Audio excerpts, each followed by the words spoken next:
American software developers Ben and Sean are flying to Russia when suddenly the power goes in the plane due to an electrical short. Thankfully it immediately comes back and they land safely in Moscow. They're here to try to find local investors for their app, which specializes in finding bars and events in the area. Sen's suit is old and worn out, so he has to use a marker to cover a hole. On their ride to the company, they check if anyone is using their app here and discover two American girls having fun.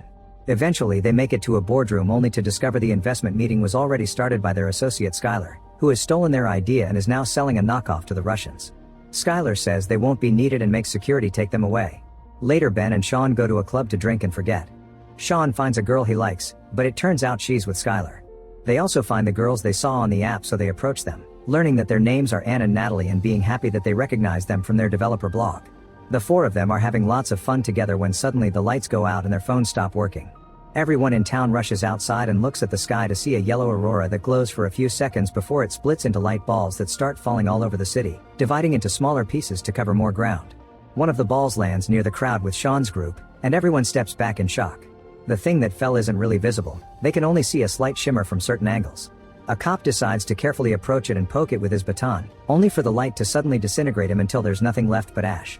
As the crowd panics and runs away, another cop tries to shoot the light, but the bullet disintegrates as well. Soon more lights appear in the area and kill as many people as they can reach. Sean's group runs back into the club and quickly closes the doors, but at that moment the light destroys all the windows. This being sees the world in gray and only humans are a glowing orange. It continues to attack people by shooting lines of energy, dragging them into its center to disintegrate them. A person improvises a Molotov bomb with bar supplies to throw at the creature, and the fire manages to keep it back for now. Skylar comes running into the club too and closes the door without saving his date, who immediately gets disintegrated. Then Sean's group manages to exit the club through a hole in the wall and finds a supply room where they hide with the bartender, who has been wounded. Meanwhile people outside keep getting killed one by one without mercy. Suddenly someone desperately knocks on their door and ignoring the others' concerns, Natalie opens it to find Skylar, who ends up hiding with them. The supply room is safe enough that hours begin to pass without much happening, and the group stays alive thanks to the food there. Sadly the bartender eventually dies from his wound, so the group wraps his body in plastic and duct tape to avoid seeing him rot and hopefully cover the smell. The tension starts to get worse every day too and arguments break every other hour. After 5 days of hiding, the group is running low on food. Since it's been 27 hours without noise, they agree to come out and search for the US Embassy. They find the bar completely empty and destroyed, so they gather any supplies they can find and a map of Moscow on their way out, but unfortunately the map doesn't have any important locations marked on it. Then they find the streets empty and wrecked with cars abandoned on every corner. The group walks down the streets without knowing where they're going when suddenly they hear a noise. A Russian lady is sealing up the window of her apartment and they try to ask for help, but she doesn't understand English and only warns them in Russian about the ghosts out there. Eventually the group finds the bridge that should lead them to the embassy, but it's been destroyed by a warship that crashed into it. As they wander through the city thinking of other ways to cross the river, they reach Red Square and notice an abandoned police car. Skylar and the girls hide nearby while Ben and Sean carefully sneak around to reach the car, breaking the trunk open to find a better map and a flare gun. At that moment a dog starts barking at something invisible only to suddenly be disintegrated. Panicking, Ben and Sean tell the others to run inside the mall before rushing to hide underneath the police car. The creature soon comes closer and its presence activates the car's siren and lights, but while it can see inside the car, it can't see the guys under it and soon leaves. Afterward the duo runs into the mall to reunite with the others. As they look around, they're shocked to find an airliner that crashed right into the building. Skylar thinks they should stay here until help comes, but Sean and Ben feel they need to move on to survive. Discussing what happened, they conclude that the creatures must use some sort of electrical field for protection which activates electrical devices. They look for light bulbs and make them into necklaces to use as warning devices that will light up if the monster comes closer. Then the group goes looking for more comfortable clothes to run in. Sean can't help watching Natalie stripping, only to be interrupted by the bulbs lighting up. He immediately freezes in the display window and to his surprise, the creature passes him by without noticing him. Meanwhile Natalie runs to hide among the clothes racks as the monster enters the shop. It is about to catch her when suddenly Sean drags her away and tells her to freeze. Once again, the entity passes very close to them without noticing them, although its electricity causes Natalie's hair to frizz. Sean realizes that glass blocks the creature's sensors because it acts as an electrical insulator. Next the group leaves the mall and goes looking for the US Embassy, but unfortunately they find it destroyed as well. There are dozens of shells from a gunfight at the entrance, and Skylar finds a semi-automatic rifle that he takes for himself. He likes it a little too much and starts shooting like crazy at nothing in particular, getting judged by the Americans of all people. Skylar stays at the entrance to guard and the others go upstairs to look for survivors, but the building is empty. In the Situation Room, they find reports about what happened. Global communications only lasted for 3 minutes after the attack. Most capital cities have been invaded, and they haven't found anything that could hurt the monsters. The only solution found so far is hiding underground. On a map on the table, the group finds a map with numbers and is upset to realize their estimates of survivors. There's also a radio inside a birdcage and Sean carefully turns it on, but the message it plays is in Russian and they can't understand it. Scared that the creatures may hear them, and makes Sean turn it off. Then the group looks outside and by using a rifle scope they discover various balls of yellow light and smoke streaming into the sky as they dig around the city. The digging causes the buildings around those spots to collapse, triggering a whole new level of destruction. Suddenly they hear gunshots and see Skylar running down the street, so Sean and Ben decide to run after him to rescue him. On their way out, they grab the map and the radio from the cage. Sean and Ben reach the street at the same time. Anne and Natalie see a monster coming, so they run out too to warn the guys. When the duo finally reaches Skylar, the car alarms are set off announcing the monster is close. Skylar tells the guys to run and distracts the creature by shooting at it, making it put its attention on him and not to the others. In just a few seconds, Skylar is disintegrated, but his plan allows the boys to escape. As the group reunites, Sean notices a room with power in an apartment building in the distance and they suspect that this is what made Skylar leave. Sneaking around carefully in the darkness, the group crosses the city while avoiding the attention of the creatures and eventually makes it to the apartment building right before sunrise. As they walk through the corridors, they're suddenly blocked by Vika pointing her gun at them and speaking in Russian. The group explains in English that they saw the light, and thankfully Vika speaks English as well. She takes them to the apartment with the light, explaining she came over for the same reason. To their surprise, the apartment is completely covered with a metal cage, and even the cat has a little metal structure on its body. The owner Sergei is happy to see more survivors and explains he has a diesel generator. Vika adds that he transformed the apartment into a Faraday cage, an enclosure used to block electromagnetic fields. It's used every day in various science fields and it's capable of keeping the creatures out.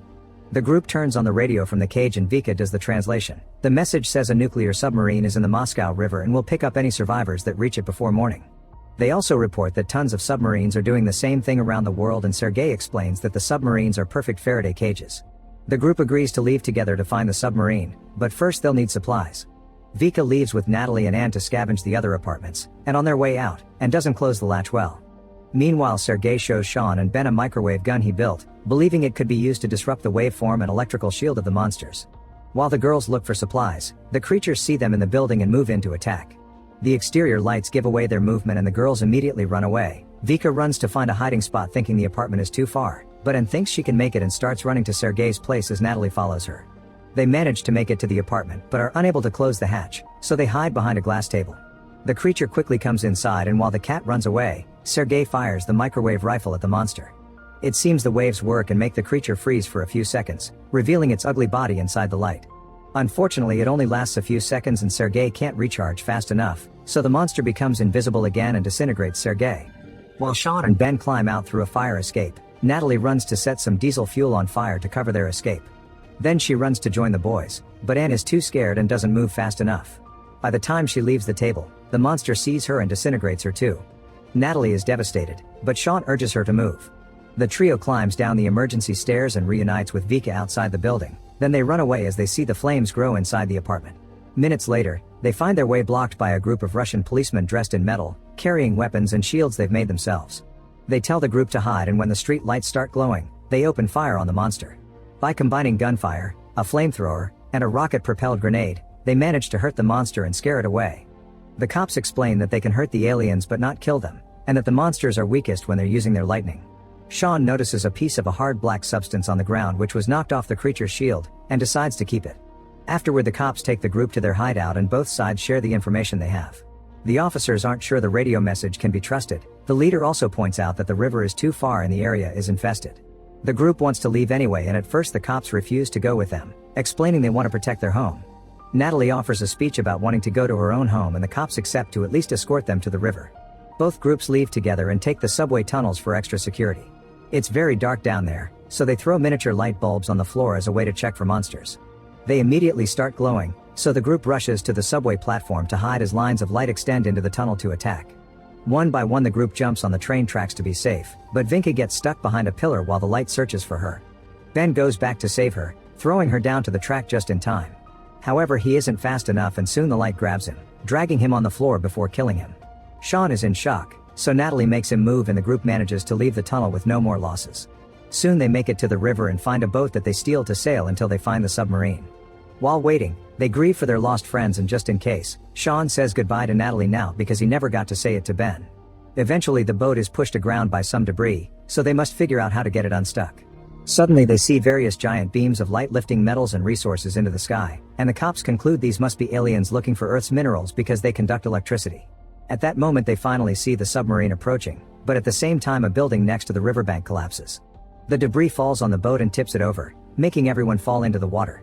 Sean, Vika, and the cops manage to swim to the submarine, and one officer has a serious wound on his leg. The captain welcomes them and announces they must leave immediately, but Sean notices Natalie is missing. As a flare launches in the distance, Sean is sure it came from Natalie and gives a speech that convinces the captain to wait for them to find her.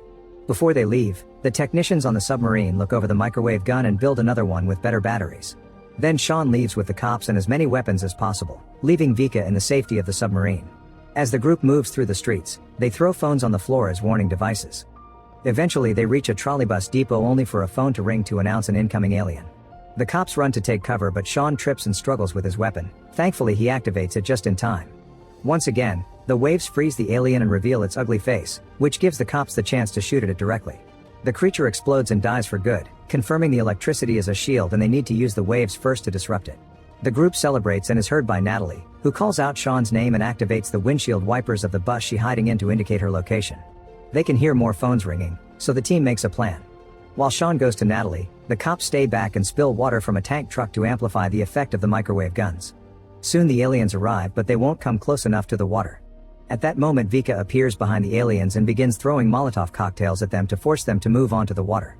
The cops shoot the microwave gun and reveal 3 aliens with exposed bodies, then they shoot all the weapons to make them explode one by one. Meanwhile Sean finds Natalie inside the bus and they hug.